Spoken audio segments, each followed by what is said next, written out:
Hi students, मैं Lalit Kumar Lalit academy में आप सभी का स्वागत करता हूं। वैसे मैं तो एक मैथ का अध्यापक हूं, लेकिन हमारे स्टूडियो में अमित सर ने रिक्वेस्ट किया और कहा सर आज एल्केन के बारे में जिक्र कीजिए, कुछ एल्केन के बारे में। तो आज का हमारा जो टॉपिक होगा वो एल्केन के बारे में होगा। एल्केन का मतलब क्या होता है, तो आप जानते हैं जो हाइड्रोकार्बन है, हाइड्रोकार्बन को जो डिवाइड किया गया है उसे दो पार्टों में डिवाइड किया गया है। एक है आपका संतृप्त और एक है असंतृप्त। तो हाइड्रोकार्बन को दो पार्टों में डिवाइड किया गया है, एक संतृप्त में और एक असंतृप्त में। तो संतृप्त में, संतृप्त वाले हाइड्रोकार्बन को ही हम क्या कहते हैं, एल्केन कहते हैं, या इसी को पैराफिन भी बोला जाता है। तो एल्केन का मतलब ये होता है कि वे हाइड्रोकार्बन यौगिक जिनमें कार्बन परमाणुओं के मध्य जिनमें कार्बन परमाणुओं के मध्य सिंगल आबंध उपस्थित होते हैं उन्हें एल्केन कहते हैं। आप ऐसे लिख सकते हैं, इसकी अगर परिभाषा का जिक्र करते हैं हम, तो जो परिभाषा हमारी होगी इसकी, तो हम लिखेंगे वे हाइड्रो वे हाइड्रो कार्बन यौगिक वे हाइड्रो कार्बन यौगिक जिनमें कार्बन कार्बन कार्बन परमाणुओं के मध्य कार्बन परमाणुओं के मध्य एकल बंध उपस्थित होते हैं, एकल बंध उपस्थित होते हैं उन्हें या उन यौगिकों को एल्केन कहते हैं, उन्हें एल्केन कहते हैं, उन्हें हम एल्केन कहते हैं। तो ऐसे कार्बनिक यौगिक जिनमें कार्बन परमाणुओं के मध्य सिंगल आबंध उपस्थित होता है उन्हें हम एल्केन कहते हैं। अगर एग्जाम्पल की बात करें हम, जैसे एग्जाम्पल का अगर हम जिक्र करते हैं, तो एग्जाम्पल में जैसे हम ले लेते हैं, हमारा होता है CH4, इसे हम मैथन कहते हैं, CH4 इसे हम मैथन कहते हैं। जैसे हमें मिलता है C2H6, इसे हम एथन कहते हैं। तो ये सभी हमारे होते हैं एल्केन। जैसे एल्केन के शब्द से ही अगर आप देखते हैं, एल्केन के शब्द से अगर हम देखते हैं तो हमें मिलता है एल्क धन एन। जो एन आपका है, ये एन, इसे हम अनुलग्न कहते हैं, इसे हम अनुलग्न कहते हैं। और जो एल्क होता है, एल्क का मतलब होता है कार्बन की संख्या, एल्क का मतलब होता है कार्बन की संख्या या कार्बन, आप ऐसा भी कह सकते हो। एल का तात्पर्य यही है कार्बन। तो एल का मतलब होता है कार्बन, एन जो आपका है एक अनुलग्न है। जो यही एन, जो एन लगा है, ये बताता है कि जो यौगिक होंगे, जैसे हमने मैथन लिखा है, मेथ धन एन, तो एन बता रहा है कि जो आपका मैथन यौगिक है वो एल्केन का सदस्य है। अगर हम जिक्र करते हैं एल्केन के सूत्र का, तो एल्केन का सूत्र जो होता है वो हमारा होता है CnH2n+2। तो अगर यहां हम देखें, n इक्वल होगा आपका कार्बन की संख्या, n का मतलब होगा यहां पर कार्बन की संख्या। जैसे हम रखते हैं n बराबर 2, जैसे पहले आप 1 रख लीजिए, n बराबर आप 1 रखते हैं। एग्जाम्पल के तौर पर अगर हम रखते हैं, यहाँ पर एग्जाम्पल लेते हैं, तो n बराबर अगर हम 1 रखते हैं यहाँ पर, तो n बराबर 1 रखने पर, तो अगर सूत्र पर हम देखते हैं तो CnH2n+2 है। तो यहाँ पर अगर 1 रखते हैं और यहाँ पर 2 × 1+2 करते हैं, तो हमें मिलता है C1, 2 1 जा 2 और 2 ऐड करेंगे तो ये हो जाएगा 4। तो अर्थात हमें मिलता है CH4, जिसे हम क्या कहते हैं, मैथन कहते हैं। तो हमें मिलता है, पहला क्या है, मैथन, CH4 मिलता है। और दूसरे में अगर जिक्र करते हैं, जैसे n बराबर अगर हम 2 रखते हैं तो हमें CnH2n प्लस 2 में अगर हम रखते हैं n इक्वल 2, तो यहाँ पर हमें मिलता है C2H2 इंटू 2 प्लस 2। जहाँ n लिखा है वहीं पर हम 2 रखते हैं तो हमको मिलता है C2, 2 दूना 4 और 2 6, H6। इसे हम कहते हैं एथेन, इसका नाम है एथेन। अगर आप इसे एथेन को देखते हैं और अलग करते हैं तो आपको मिलेगा एथ धन एन मिलता है, एथ धन एन। तो यही हमने कहा आपसे कि जो एन है ये बता रहा है आपको कि ये एल्केन का एक सदस्य है।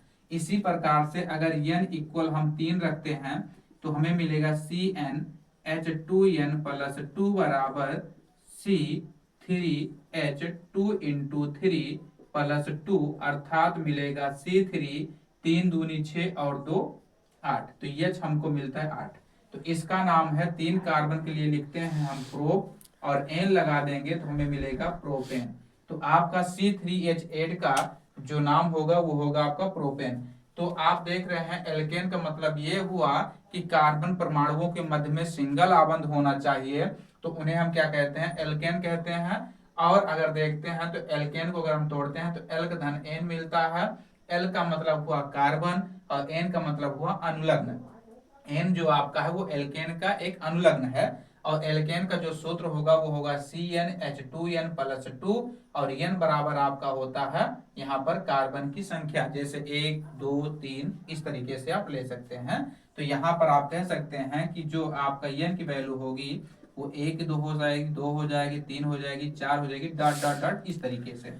अब जैसे हमने यहाँ 1 रखा तो आपको हमने एग्जाम्पल के तौर पर यह भी बताया कि 1 रखने पर हमें किस प्रकार से मेथेन मिलता है, इसका नाम है मेथेन। तो हमें मेथेन प्राप्त होता है, तो ये मेथेन हो जाता है। हमने 2 रखा तो हमें एथेन का सूत्र मिला C2H6 और हमने n बराबर 3 रखा तो हमें मिला C3H8 जिसे हम कहते हैं प्रोपेन। अगर हम थोड़ा सा जिक्र करते हैं CH4 के बारे में तो CH4 को हम प्राकृतिक गैस कहते हैं या इसी को हम CH4 को हम मार्स गैस भी कहते हैं। मार्स गैस जो होती है वो रंगहीन, आपकी इसकी अगर फिजिकल प्रॉपर्टी के बारे में जिक्र करें तो ये क्या होगा, आपका रंगहीन होगा और आपकी गंधहीन होगी और इसका जो स्वाद होगा वो क्या होगा, आपका स्वादहीन होगा। अर्थात आप ये कह सकते हो कि जो मार्स गैस है, जो मेथेन गैस है, उसका ना कोई कलर होता है, ना उसकी कोई जो है गंध होती है और ना ही उसका कोई स्वाद होता है। तो इस तरीके से आप देखते हैं मेथेन के बारे में है। और अगर बात की जाए कि मेथेन सबसे ज्यादा कहाँ पाई जाती है तो मेथेन अगर देखा जाए सबसे अधिक मेथेन सबसे अधिक जो है आप कह सकते हो धान के खेत में, धान के खेत में सबसे ज्यादा पाई जाती है, ये पहला पॉइंट। और इसके बाद दूसरे में अगर देखा जाए तो ये फिर अगर गन्ने के खेत हो मिलेगा आपको तो गन्ना का खेत, ठीक है ना, तो आपको क्या मिलेगा, गन्ना का खेत। ये अगर देखते हैं हम तो अगर पहले देखेंगे अगर धान का नहीं है तो गन्ना होगा। रीजन क्या है आप अगर देखें तो रीजन ये है कि जो आपका मेथेन होता है ये दलदली जमीनों पर ज्यादा, क्वेश्चन इस तरह भी पूछा गया है कि दलदली जमीनों में से कौन सी गैस निकलती है, या दलदली जहां होती है, अर्थात आप ये कह सकते हो जैसे बरसात का मौसम जो होता है आप देखते हैं रोड के किनारे गड्ढे होते हैं और उसमें क्या होता है आप देखेंगे बजबजान के रूप में एक जो है गैस है एकदम, मतलब कचड़े जो होते हैं सड़ते हैं, जैसे आप कहते हो सड़ना, तो कचड़े जो है सड़ते रहते हैं तो वहां से जो बुझबुझाहट के रूप में, बुदबुदाहट के रूप में जो गैस निकलती है वो मेथेन गैस ही होती है। और क्या होता है ये मेथेन गैस अधिकतर वही निकलेगी जहां पर पानी या दलदली जमीनें होती हैं। तो आप कह सकते हैं कि जो आपकी मेथेन गैस है वो क्या है सबसे ज्यादा धान के खेत, क्योंकि सबसे ज्यादा पानी की आवश्यकता जो होती है धान को होती है, इसलिए धान के खेत में सबसे ज्यादा आपको मेथेन मिलती है। या फिर उसके बाद गन्ना जो होता है उसको भी पानी की आवश्यकता होती है, तो आप वहां भी कह सकते हो कि गन्ने के खेत में। अधिकतर ये पूछा गया है कि सबसे ज्यादा मार्स गैस या मेथेन गैस कहां पर मिलती है या पाई जाती है, तो आप कह सकते हैं धान के खेत या गन्ने के खेत में। तो आप इसे अगर लिखना चाहे तो लिख लीजिए या स्क्रीनशॉट ले लीजिए, उसके बाद इसके बारे में हम और जिक्र करते हैं। आप लोगों ने नोट किया होगा या स्क्रीनशॉट लिया होगा। तो अब अगर हम जिक्र करें थोड़ा सा और इसके बारे में जो है एल्केन के बारे में। तो एल्केन आपको हमने बताया ही, एल्केन ऐसे कार्बनिक यौगिक या हाइड्रोकार्बन यौगिक जिनमें कार्बन परमाणु के मध्य क्या हो, आपका सिंगल आबंध उपस्थित हो, तो उसे हम क्या कहते हैं, उसे हम एल्केन कहते हैं। या फिर आपको पैराफिन मिलेगा। तो अगर आपसे कोई जिक्र करे कि एल्केन का प्रथम सदस्य कौन सा है, तो आप कहेंगे एल्केन का प्रथम सदस्य जो आपका होगा, एल्केन का प्रथम सदस्य जो होगा वो मेथेन होगा। एल्केन का जो प्रथम सदस्य होगा वो आपका क्या होगा, CH4 मेथेन होता है। और द्वितीय सदस्य जो होता है वो क्या होगा आपका, द्वितीय सदस्य के बारे में अगर जिक्र करें तो हमें एथेन मिलेगा। द्वितीय सदस्य जो हमारा होता है वो क्या होता है, एथेन होता है, जिसे हम लिखते हैं C2H6 लिखते हैं, C2H6 लिखते हैं। तो ये हमारा द्वितीय सदस्य होता है और ये प्रथम सदस्य हमारा ये होता है, और ये वाला हमारा प्रथम सदस्य हो जाएगा और ये वाला हमारा द्वितीय सदस्य हो जाएगा। इस तरीके से अगर इसके फिजिकल प्रॉपर्टी यानी एल्केन के फिजिकल प्रॉपर्टी अगर बारे में जिक्र किया जाए, तो एल्केन का जो अणुभार होता है, अणुभार बढ़ने पर, एल्केन का अणुभार बढ़ने पर ये जो है इनकी अवस्थाएं बदलती रहती हैं। जैसे कुछ सीमित सदस्यों तक ये क्या होते हैं, पहले गैसीय अवस्था में होते हैं, फिर उसके बाद ये द्रव अवस्था में होंगे, उसके बाद ये क्या होंगे, ठोस अवस्था में होंगे। इस तरीके से कन्वर्ट होते हैं। तो हम चलते हैं एल्केन के आईयूपीएसी नाम पर। एल्केन का अगर आईयूपीएसी नाम देखते हैं, IUPAC, आईयूपीएसी नाम अगर देखते हैं तो एल्केन का, लेकिन इसके पहले आप कमेंट बॉक्स में IUPAC का पूरा नाम लेकर के मुझे कमेंट बॉक्स में बताइएगा कि IUPAC का पूरा नाम क्या होता है। तो हम देखते हैं एल्केन, एल्केन का आईयूपीएसी नाम अगर देखते हैं तो एल्केन को आपको हमने बताया कि एल्केन को अगर हम तोड़ते हैं तो हमें मिलता है एल्क धन एन। तो हमें क्या मिलेगा, एल्क धन एन, इस तरीके से मिलता है। लेकिन चलिए थोड़ा सा हम और जिक्र कर लेते हैं। जैसे पहले कार्बन के लिए हम लोग लिखते हैं मेथ, एक कार्बन अगर है तो हम मेथ लिखते हैं, दो कार्बन है तो हम एथ लिखते हैं, और तीन कार्बन अगर है तो हम प्रोप लिखते हैं। अगर चार कार्बन है, C4 चार कार्बन है तो हम ब्यूट लिखते हैं। अगर पांच कार्बन है तो हम पेंट लिखते हैं, और छह कार्बन है तो हम हेक्स लिखेंगे। सात कार्बन के लिए हम हेप्ट लिखते हैं, आठ कार्बन के लिए हम ऑक्ट लिखते हैं, और अगर 9 कार्बन की बात करें हम तो नॉन लिखते हैं, 9 कार्बन के लिए नॉन लिखते हैं, और 10 कार्बन के लिए हम डेक लिखते हैं। तो हमें इतना ही पढ़ना है, ज्यादा और नहीं भागना है। तो 10 कार्बन के लिए हम क्या लिखते हैं, डेक लिखते हैं, और एक कार्बन के लिए आपको मैंने बताया मेथ, दो कार्बन के लिए एथ, तीन के लिए प्रोप, चार के लिए ब्यूट, पांच के लिए पेंट, छह के लिए हेक्स, सात के लिए हेप्ट, आठ के लिए ऑक्ट, 9 के लिए नॉन, और 10 के लिए डेक लिखते हैं। जैसे आप मान लीजिए हम लिखते हैं, जैसे हमने बनाया CH3 और CH3 इस तरीके से, तो इसको हम इस तरह भी लिख सकते हैं कि H bond C bond H bond H और C बॉन्ड H, H और H, इसे हम संरचना कहते हैं। अब देखिए हमने पहले आपको इसीलिए कार्बन के बीच में सिंगल आबंध को नहीं निरूपित किया, क्योंकि हम सोच रहे थे कि आपको आईयूपीएसी जब पढ़ाएंगे तो वहीं पर हम आपको जिक्र करेंगे कि किस तरह से कार्बन परमाणुओं के मध्य सिंगल आबंध उपस्थित है। तो अगर हम यहाँ देखते हैं तो कार्बन परमाणुओं के मध्य यहाँ पर देखिए आप सिंगल आबंध है। और अगर देखते हैं तो इसमें क्या होता है कि एल्केन में इसमें जो परमाणु उपस्थित होते हैं ये आपस में इलेक्ट्रॉनों का साझेदारी करते हैं, और इनके बीच में जो आबंध बना है इस आबंध को हम सहसंयोजी आबंध कहते हैं। चाहे वो कार्बन के बीच में हो, कार्बन और कार्बन के बीच में हो, या कार्बन और हाइड्रोजन के बीच में हो, इस आबंध को हम सहसंयोजी आबंध कहते हैं। चलिए हम इसका आईयूपीएसी नाम लिखते हैं तो हमें मिलता है एक और दो, दो कार्बन मिलते हैं, और दो कार्बन के लिए हमने आपसे बताया कि हम क्या लिखेंगे, एथ लिखेंगे। दो कार्बन के लिए हम लिखते क्या है, एथ लिखते हैं, तो ये हमारा एथ हो जाता है। और अनुलग्न के बारे में अगर जिक्र करें तो इसमें अनुलग्न जो लग रहा है वो एन लग रहा है, तो हम इसमें क्या करेंगे, एन जोड़ लेंगे। तो यहाँ पीछे एन जोड़ लेते हैं। तो हम जब इसको कंप्लीट करते हैं तो यहाँ हमें मिलता है एथ धन एन अर्थात एथेन। तो हमारा मिलता है दो कार्बन के लिए हम लिखते हैं एथेन। अब अगर अगला देखते हैं हम आईयूपीएसी नाम, अगर अगला देखते हैं, जैसे हमने लिखा CH3 CH2 CH2 और CH 3 इस तरीके से। तो यहाँ पर अगर देखते हैं तो हमारे पास 4 कार्बन है और 4 कार्बन की काउंटिंग करते हैं तो 1 2 3 4। तो आप चाहे इधर से काउंट कर लीजिए चाहे इधर से, क्योंकि हम कार्बन की काउंटिंग उधर से करते हैं जिधर कोई क्रियात्मक समूह नजदीक मिलता है। लेकिन आप पढ़ रहे हैं एल्केन तो यहाँ कोई क्रियात्मक समूह नहीं है। या फिर हम कार्बन की काउंटिंग उधर से करते हैं जिधर से हमें क्या होता है, जिधर से हमें कोई पार्श्व श्रृंखला संयोजित होती है। तो इसमें कोई पार्श्व श्रृंखला है नहीं तो कोई दिक्कत नहीं है। आप चाहे इधर से काउंट कर लीजिए चाहे इधर से काउंट कर लीजिए, आपके लिए ठीक है। तो हम यहाँ देखते हैं 4 कार्बन है और 4 के लिए हमें मिलता है ब्यूट। तो 4 कार्बन के लिए हमें मिलता है ब्यूट और ब्यूट में हम लगाते हैं एन तो हमें टोटल मिलता है ब्यूटेन।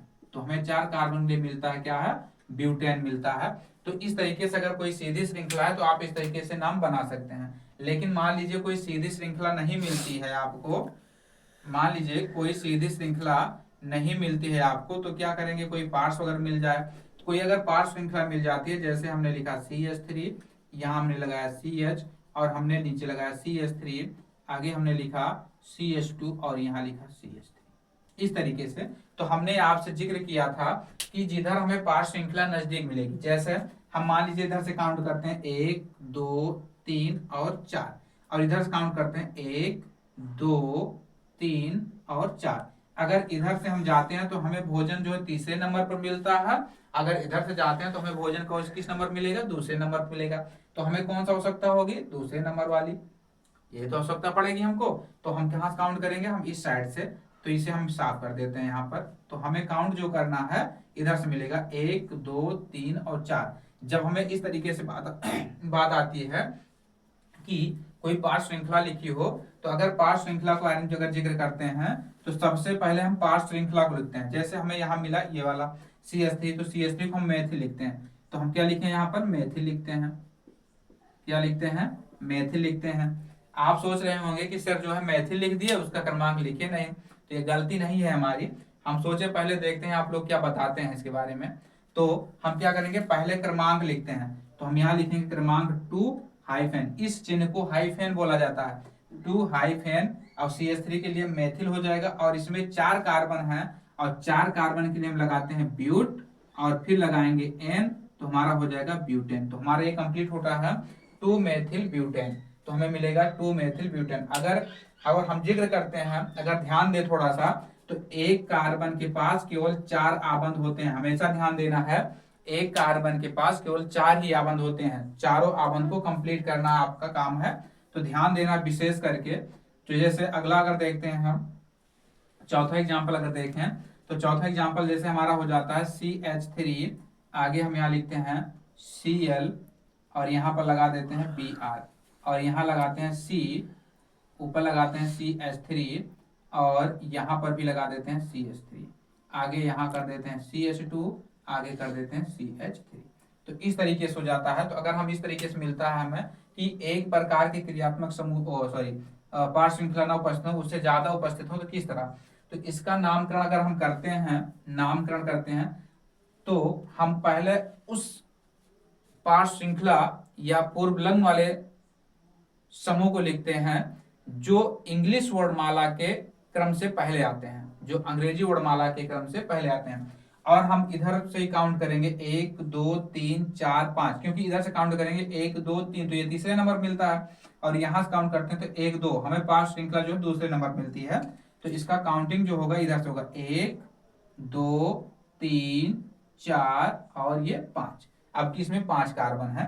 तो अगर हम नाम लिखते हैं तो हम यहाँ देखते हैं Cl भी लगा है और Br भी लगा है और CH3 भी लगा है, 3 चीजें हैं हमारे पास। एक CH3 और लगा है तो वो भी आपका CH3 हो जाएगा, तो यहाँ CH3 हो जाता है। तो Cl के लिए लिखते हैं हम क्लोरो, क्या लिखेंगे हम, क्लोरो। और इंग्लिश में अगर देखें तो हम ये CHLORO, क्लोरो इस तरह मिलता है हमको, यानी C से शुरू होता है। Br के लिए लिखते हैं ब्रोमो, BROMO, ब्रोमो। और अगर हम इसको देखें तो ये मेथिल होता है, METHLY, मेथिल होता है। तो अगर इसमें अंग्रेजी वर्णमाला देखें तो पहले हमें C आएगा, B आएगा कि M आएगा, तो हमें देखते हैं तो पहले हमको क्या मिलता है, B मिलता है, तो हम पहले B वाला लिखेंगे। तो यहाँ B मिलता है तो हम पहले इसका क्रमांक लिखेंगे, हम लिखेंगे 2 ब्रोमो, क्या लिखेंगे, 2 ब्रोमो, और फिर लिखेंगे कामा लगाएंगे, फिर लिखेंगे 2 क्लोरो, 2 क्लोरो, फिर लिखते हैं यहाँ पर देखिए 2 मेथिल लिखे हैं, तो हम लिखेंगे 3, हाइफेन, अब 2 बार लिखा है तो हम लगाएंगे di, 3, dimethyl, 3, dimethyl. अब यहाँ पर मेन श्रृंखला हो जाएगी आपकी 1 2 3 4 5, 5 के लिए लिखते हैं हम पेंट, और उसके बाद लगाएंगे एन, तो हमारा हो जाएगा पेंटेन। तो इसका जो आईपीएसी नाम होगा 2 bromo 2 chloro 3 dimethyl pentane. तो आपके लिए एक के लिए मोनो लगता है तो कोई मतलब नहीं यहाँ मोनो लगाने के लिए, और 2 के लिए डाई लगता है, 3 के लिए ट्राई लगेगा, 4 के लिए टेट्रा लगेगा, 5 के लिए पेंटा, इस तरीके से होगा। तो हम आज एल्केन वाला जो हमारा सदस्य होगा यहीं तक कंप्लीट करते हैं, इसके बाद हम एल्कीन के बारे में जिक्र करते हैं। तो अगर नोट करना है तो आप नोट कर लीजिए, अर्थात हम एल्कीन के बारे में जिक्र करना शुरू करते हैं। तो ये आपका एल्केन हुआ। अब इसके बारे में हम जिक्र करते हैं, इसके बाद हम जिक्र करते हैं एल्कीन के बारे में। एल्कीन क्या है, एल्कीन क्या होता है? तो अभी हमने जिक्र किया था कि हाइड्रोकार्बन जो होता है आपका, उसको 2 पार्टों में डिवाइड किया गया है। हाइड्रोकार्बन को हमने क्या किया है, 2 पार्टों में डिवाइड किया है। आपका एक होता है क्या, संतृप्त, और एक होता है असंतृप्त। तो हम पढ़ते हैं अब की असंतृप्त, और असंतृप्त को भी 2 पार्टों में डिवाइड किया गया है, एक एल्कीन को और एक एल्काइन को। तो आप इसमें पढ़ेंगे हम पहले एल्कीन के बारे में। तो अगर इसकी परिभाषा के बारे में अगर जिक्र करें हम, इसकी डिफिनेशन के बारे में, तो अभी इसके पहले हमने कहा था कि एल्केन में क्या होता है, कार्बन परमाणुओं के मध्य सिंगल आबंध होता है, लेकिन एल्केन में आपका क्या होता है, कार्बन परमाणुओं के मध्य सिंगल आबंध होता है, लेकिन एल्कीन में जो आपका होता है वो कार्बन परमाणुओं के मध्य डबल आबंध उपस्थित होते हैं। तो इसकी परिभाषा जो होगी, यहां लिखेंगे वे कार्बनिक यौगिक, वे कार्बनिक यौगिक जिनमें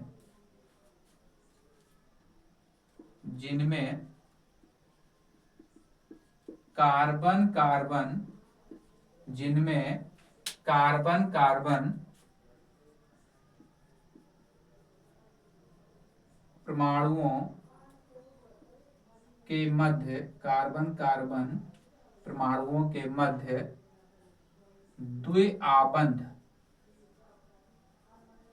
द्विआबंध उपस्थित होते हैं, द्विआबंध उपस्थित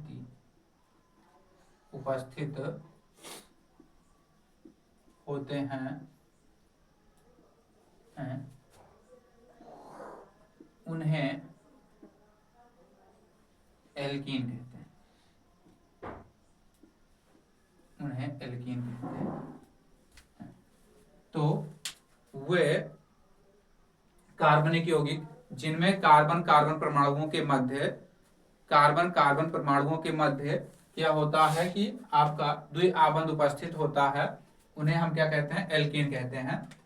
अगर हम बात करें कि एल्कीन का जो सूत्र होगा, एल्कीन का अगर सूत्र के बारे में जिक्र किया जाए तो एल्कीन का जो सूत्र होता है वो होता है CnH2n।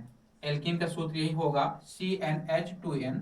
और यहाँ पर अगर n के बारे में जिक्र करें तो n क्या है कि कार्बन की संख्या है, n बराबर होगा कार्बन की संख्या। यहाँ पर जो n होगा वो कार्बन की संख्या होगी, और n बराबर 1 2 3 4 डॉट डॉट आपका इससे हो सकता है, इतना होता है। अगर एग्जाम्पल के बारे में अगर जिक्र करें हम, एग्जाम्पल के बारे में अगर जिक्र करते हैं तो जैसे इसका होता है C2H4 C2H6 इसी प्रकार से, और इसका जो नाम होगा हमारा ये एथिलीन होगा, एथिलीन होगा, सॉरी यहाँ पर 3 होगा, ये एथिलीन होगा। और यहाँ पर इसका अगर जिक्र करें हम प्रोपीन होगा, ये प्रोपीन होगा। तो ये आपका होता है एथिलीन और ये आपका होगा प्रोपीन। तो ये आपका होता है इसका सूत्र CnH2n, तो आपका एथिलीन, और ये आपका हो जाएगा प्रोपिलीन। अगर आईपीएसी नाम के बारे में अगर जिक्र किया जाए, IUPAC। अगर IUPAC नाम के बारे में जिक्र करें, जैसे हम यहाँ देखते हैं CH2 डबल बॉन्ड CH, इसको हम लिख सकते हैं इस तरीके से HCH डबल बॉन्ड CH, इस तरीके से। तो आप अगर देखेंगे तो यहाँ कार्बन के बीच में डबल आबंध उपस्थित है। यहाँ पर कार्बन परमाणुओं के मध्य क्या होता है, डबल आबंध उपस्थित होता है। अर्थात आप ये कह सकते हो एल्कीन में कम से कम एक डबल आबंध उपस्थित होना अनिवार्य है।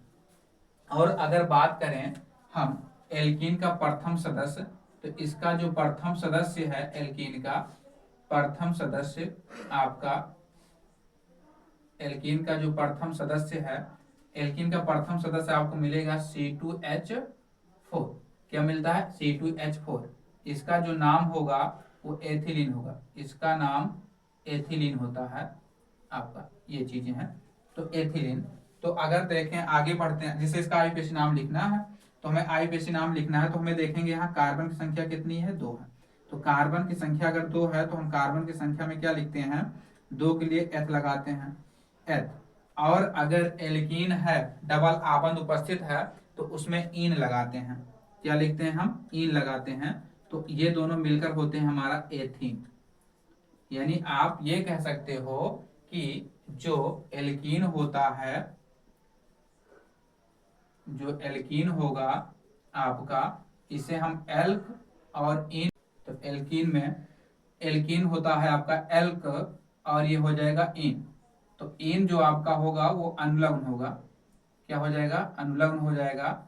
तो हम यहाँ देखते हैं तो वही हमने इन लिखा है, इसका अनुलग्न आपका होगा क्या, इन। तो एथ में जब इन लगाते हैं तो एथीन हो जाता है।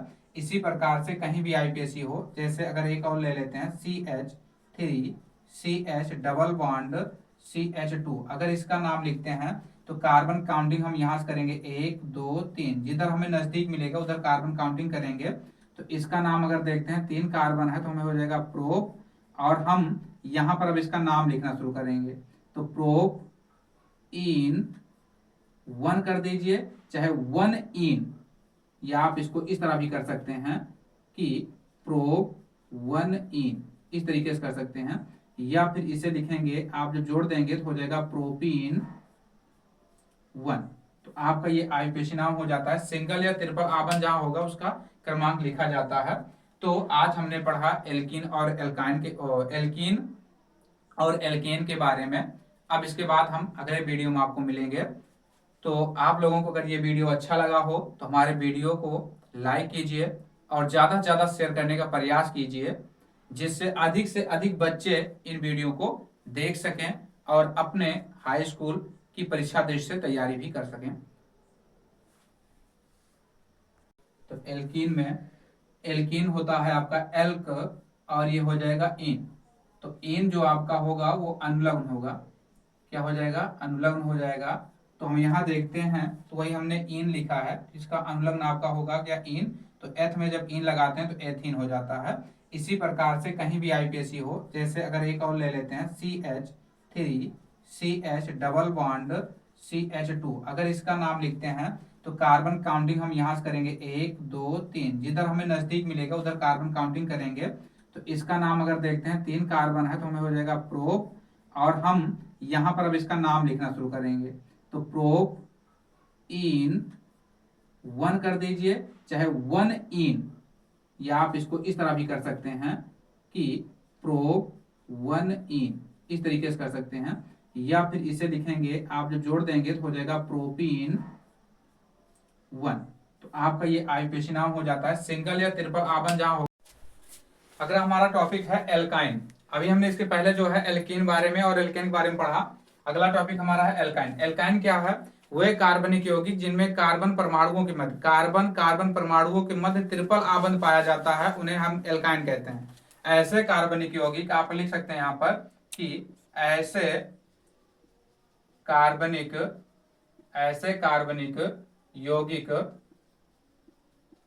यौगिक जिनमें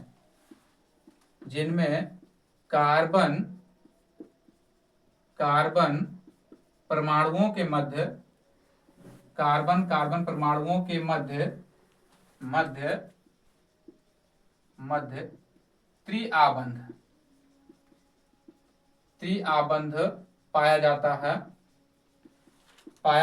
है उन्हें एल्काइन कहते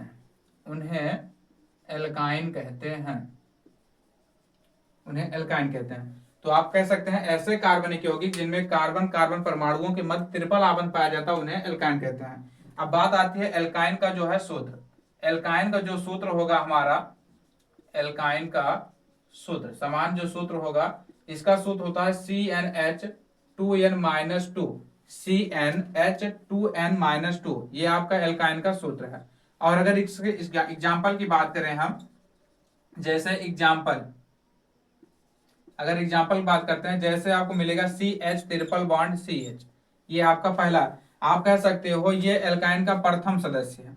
एल्काइन का ये प्रथम सदस्य है आपका यहाँ पर, तो प्रथम सदस्य है, तो इसका नाम हो जाएगा आपका, 2 कार्बन है, 2 कार्बन के लिए हम यह लिखते हैं। और इसमें जो आपका अनुलग्न होता है, इसमें जो अनुलग्न होगा वो आयन अनुलग्न होता है। इसमें क्या होगा, आयन अनुलग्न होगा।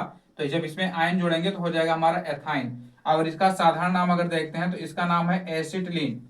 इसका साधारण नाम जो आपका है एसिटिलीन है। और एसिटिलीन जो आपकी है ये प्राकृतिक में फल को पकाने में काम किया जाता है। एसिटिलीन जो गैस होती है वो प्राकृतिक में फल पकाने में काम किया जाता है।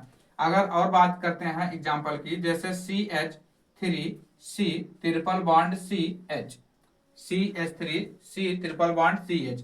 अब यहाँ पर 1 2 3 कार्बन है, तो 3 के लिए हम प्रोप लगाएंगे और देखेंगे यहाँ पहले कार्बन पर ही आयन लगा है, तो हो जाएगा प्रोप 1 आयन, अर्थात हम इसे कह सकते हैं प्रोपाइन 1। तो आपका है एल्काइन। बस वीडियो में, यदि हमारा वीडियो आपको अच्छा लगता है तो इस वीडियो को आप लाइक कीजिए और ज्यादा से ज्यादा शेयर करने का प्रयास कीजिए। आपको देखने के लिए बहुत बहुत धन्यवाद वीडियो देखने। Hey there. Subscribe to my channel. And also press this bell icon.